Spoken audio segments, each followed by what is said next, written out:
पश्चिम बंगाल में 8 जनवरी 2026 को ईडी ने चुनाव रणनीतिकार संस्था आईपैक के ठिकानों पर छापेमारी की थी और आईपैक के को-फाउंडर विनेश चंदेल को गिरफ्तार कर लिया था। और अब 29 अप्रैल को जब राज्य में चुनाव खत्म हुए तो विनेश चंदेल को जमानत मिल गई।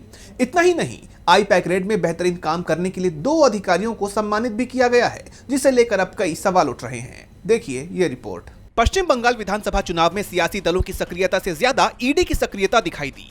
ईडी के अधिकारी पूरे चुनाव के दौरान लगातार छापे मारते रहे और जिन संस्थान या व्यक्ति के ठिकाने पर छापे मारे जा रहे थे उसका संबंध कहीं ना कहीं टीएमसी से जुड़ता दिखाई दे रहा था। इसमें से एक नाम कोलकाता में पॉलिटिकल कंसल्टेंसी फर्म आईपैक और उसके डायरेक्टर और सह संस्थापक विनेश चंदेल का भी था। आईपैक को चुनाव में टीएमसी की रणनीति बनाने का जिम्मा मिला था। उनके ठिकानों पर भी जनवरी पर ईडी की रेड हुई और जैसे ही 29 अप्रैल को बंगाल में वोटिंग का काम पूरा होता है, विनेश चंदेल को जमानत मिल जाती है। ईडी की तरफ से कोई विरोध नहीं होता क्योंकि अब विनेश चंदेल की जरूरत चुनाव में टीएमसी को नहीं बची थी।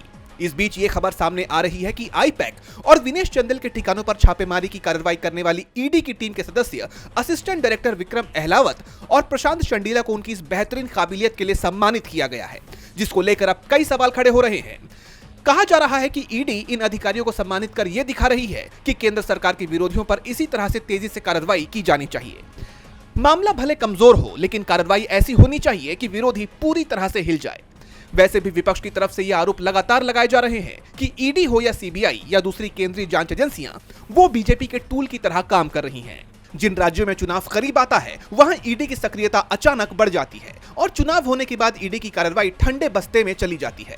अगर कहीं सरकार बीजेपी की बन जाए तब ईडी उस राज्य का रास्ता ही भूल जाती है। डीबी लाइव बंगाल की रिपोर्ट।